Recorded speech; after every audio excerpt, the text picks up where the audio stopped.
Hi guys, and welcome back to Lasting Peace again.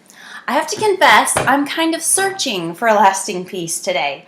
Let me backtrack a little bit and ask you to join me in a prayer request and tell you a big answer to a prayer request and how it is I find myself searching for lasting peace while I know it's there. Don't we reach that sometimes? Knowing peace is there, knowing peace is available in the Prince of Peace, and still wondering how we can know Him and not have it. I have been a part of what I would consider one of the biggest prayer campaigns of my life. A precious friend has been in some turmoil around her husband's job, and they've been searching for something better and something that they really, really wanted, but it didn't seem to be presenting itself. And so for a significant amount of time, several months, we have been praying that God would open a door. And finally, or so many times, it seemed like He cracked one and then it slammed shut.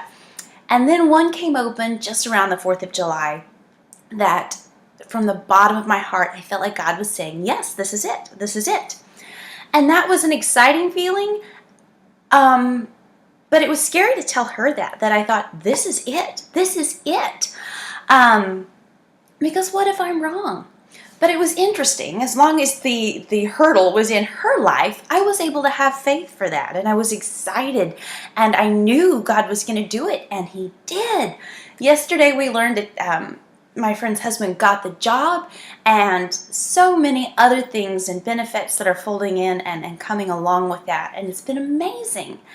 And I had this little niggling feeling, well, I wonder if I would be able to have that same faith and encourage my own heart if I was in that situation in the same way that I was able to have faith for her or encourage her heart. What would I say to myself if I were in the limbo situation?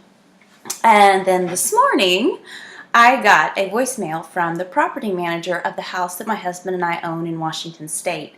And we've had renters there for a number of years, and it's been a great experience. But they're looking to buy a house, which means they might be moving in the next 30 to 60 days, which means we're back to possibly paying mortgage for the house in Washington State and rent where we live here in Tennessee, which is a big deal, and no one really wants to do that. And all of a sudden, I felt God kind of tap me on the shoulder and say, do you want to know how you'll respond when you're in the middle? When your life is in limbo? When your finances are a little touch and go?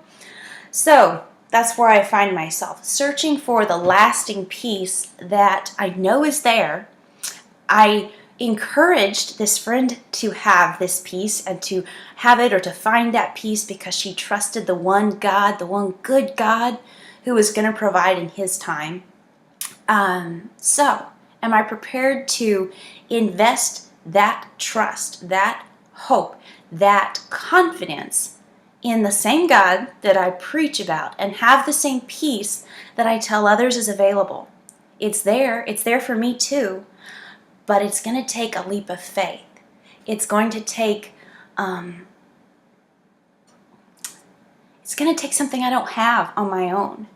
And so I'm excited to step into this. I'm actually really excited. It was kind of unnerving to feel God tell me that or to ask me, do you want to see how you're going to respond?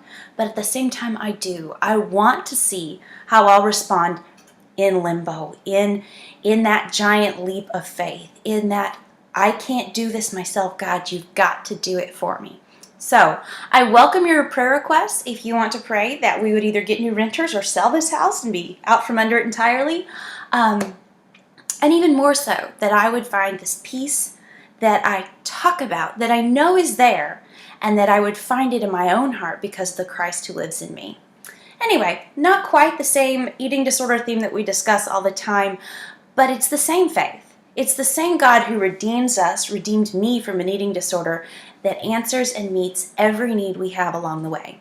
So I look forward to seeing you next week, and I hope you have a great week. Bye.